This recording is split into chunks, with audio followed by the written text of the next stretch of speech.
So I'd like to welcome Peter Castieau.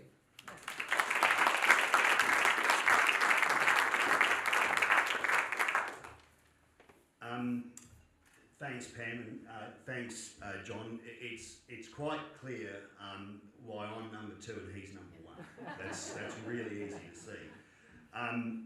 Because if you look at Jonathan's beautifully typewritten notes versus my own ones here at Castieau, which I frantically wrote out here whilst you guys were all milling around out the front earlier on. And I said to the man up the back there running the PA system that in my teenage years I was a roadie for a rock and roll band. But you know, never ever did I think that I'd be standing up on the stage with all the lights wearing a suit. I wasn't expecting that at all, but here we are. Jonathan has articulated a lot of things, but let's just talk a little bit about how we all got here. And I think largely if we were to survey the room, I think most people would say that we are here in this room because the Liberal Party abandoned all of us. That seems to be the common thread with all of us. For me, I saw the writing on the wall when John Howard failed to hand the reins to Peter Castieau. I was very, very fearful of Kevin Rudd and what he could inflict on our body politic, and he did it. He did a great job of stuffing the whole thing up. And unfortunately, it really hasn't got back on track. And Jonathan is perfectly correct. We need a principled, viable alternative for people like us who we can look to in terms of putting our vote. So I think it's fair to say that's why we're all here. And the fact that, I mean, I suppose the tipping point for me in terms of running as an independent Senate candidate was when Malcolm Turnbull rolled Tony Abbott. I mean, despite the fact that Tony Abbott is a flawed character, he's a real conservative, I think, deep down. But they are so compromised as a political party in terms of their certain stances that I felt in 2016 that I couldn't vote for any of them. So I thought I might as well vote for me. And that's exactly what I did. And interestingly enough, I actually got more primary votes than Jordan Steele John from the Greens, so I was pretty happy with that.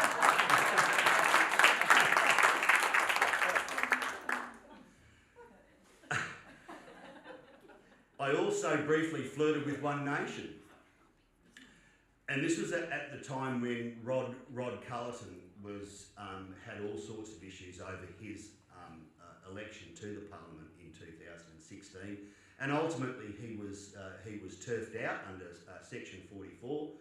I think either because of his criminal conviction or the fact that he was an undischarged bankrupt.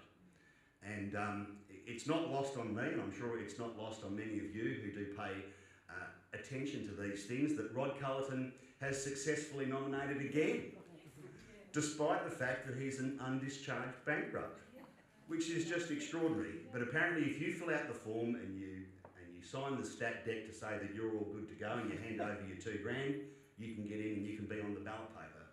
Perhaps if it gets really, really close, we might consider a High Court challenge because we were disenfranchised in terms of all those votes that he got. I don't know. Let's just see. He's been referred to the AFP. Yeah, indeed. Indeed, he's been referred to the AFP because essentially it would seem that he's made a false declaration. Okay, so that's the thrust of it. As I say, if you look at my notes here, written in texter in a frantic way when I got here today. Recently, Jonathan and I and Pam, we went down to Bunbury in the federal seat of Forest. Bunbury is my place of birth. I actually grew up in a lefty household, both mum and dad rusted on lefties. And I know that Dad would have been looking down and thinking, bloody hell, look at Pete there.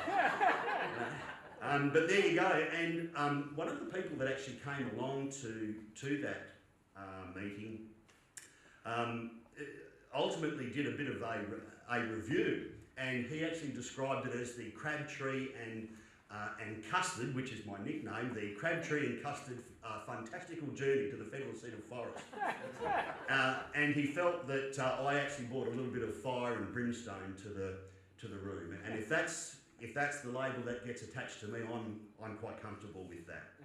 So there you go. But look, we've done lots of things since we went through the nomination process, and as much as it hurt that I didn't get the #1 spot, the decision to put Jonathan there, I think, has been shown time and time again that he's the best guy for this, and we have to get him elected. We've got to somehow get him elected. So we've done all sorts of things. I see in one of the rows there, Michael and Dan came along to a meeting which we did on GST, because we felt that it would be difficult for us as a political party not to have some sort of a platform around GST. And I think if anyone thinks that the GST is fixed, well, it's not, because we're still missing almost 30% of what we should be getting. So that's definitely not fixed. But we've done meetings in places like Greenwood, Kingsley, Wembley, Victoria Park, Golden Bay, Bunbury, and 2J, just to name some. And I've probably left some of them out. So, which is terrific. Matt has been involved in the Kalamunda markets on Friday nights. We've been handing out flyers at the football, copying abuse from Labor voters. Matt and John have started doing some railway stations, which is great. So we've been doing lots. I've also written down the names of some volunteers. Now this is probably not a good idea, because I'm probably going to miss out somebody. And if I do, and if you're in this room, just bail me out later and say, hey Pete, come on mate, you've forgotten. Come on, what's going on? But I've written down some names, and these are the people that just seem to turn up every single time that we do something. They just always turn up. And to be honest with you, I don't think anyone turns up as often as Chris Carboni. I don't think anyone turns up.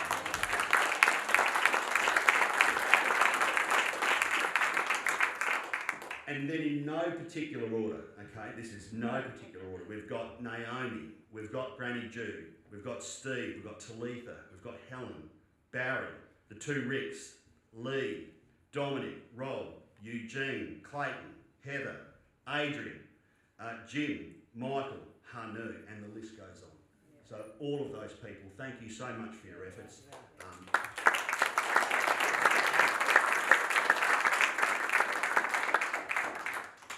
Oh, there's more. Sorry, on the back. So we've got Ruth and Rosaline and Anne and Bill and Marion and Joe, Daniel and Stuart in Bunbury, James from Goomalling. I mean, can you believe this? James from Goomalling drove 3 hours to get to our meeting in Bunbury. He didn't get back until 2 in the morning, which is just a massive effort. And I've seen some correspondence from James, can I say. It would seem that he is going to arrange through the Australia Post unaddressed mail service to letterbox the whole of the week.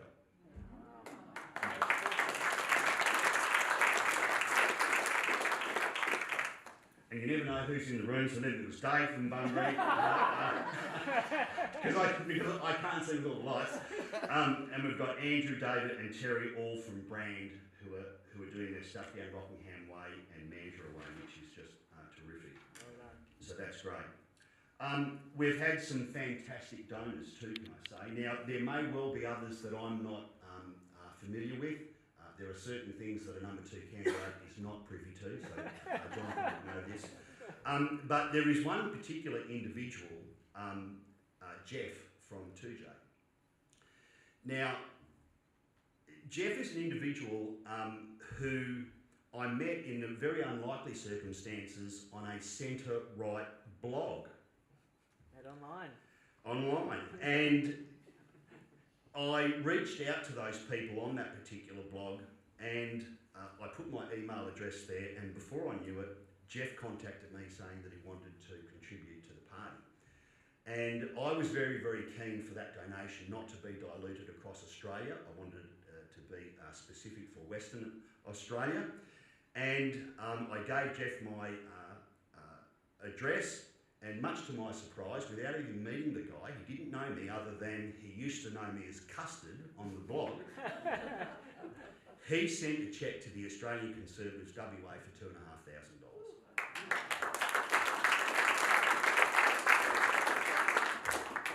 So then I said to John, I think I'd better get in the car and go and see this guy. So that's exactly what I did.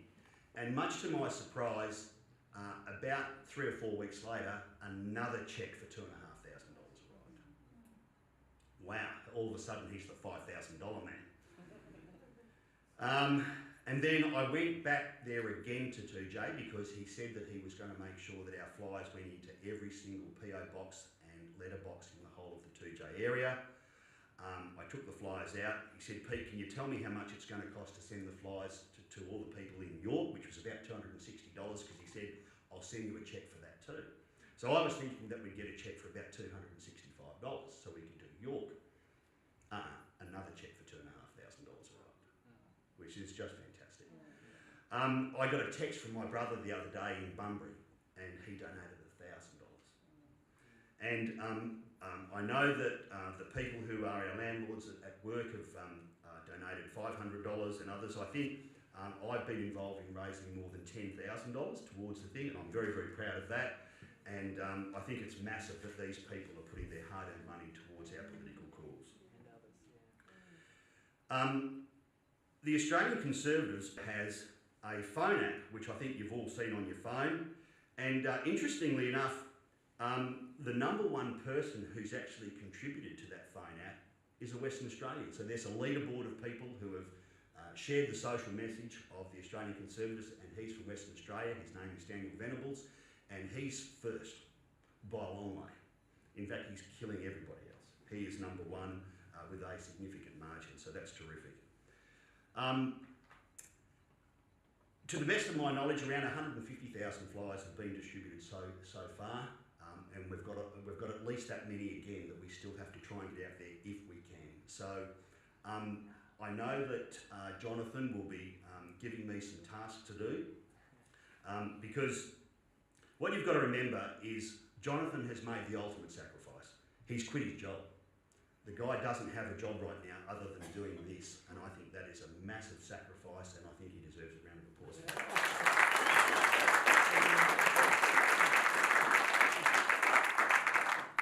But what I've decided to do, and much to the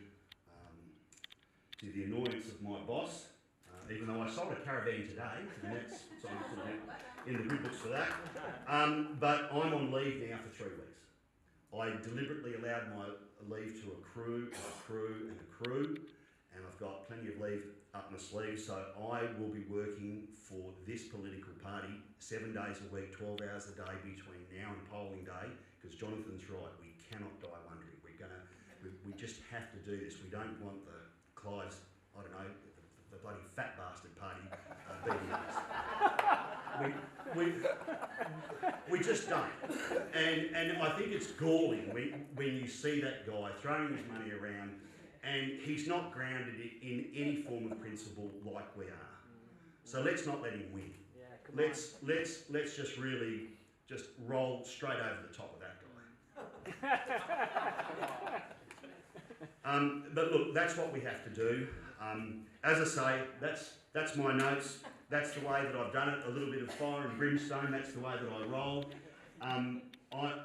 It is an absolute honour to be doing this. Jonathan's right, Pam's right. When I did this as an independent, I walked into the Joondalup pre-polling station in 2016. The lift doors opened, and I saw all the foot soldiers there from Labor, the Greens, and the Liberal Party, and it was evident to me instantly that I was going to get smashed, and that's exactly what happened. Whereas now, in contrast to that, I've got email after email after email from people saying, Pete, can you get me some flyers? Yeah, it's just terrific. So let's get behind John. Let's get behind this political party. Let's do what we have to do now as we march to the end. And as I say, I'll be working tirelessly for you and for us and the political party and this country. Let's get this country back on track. Come on. Yeah.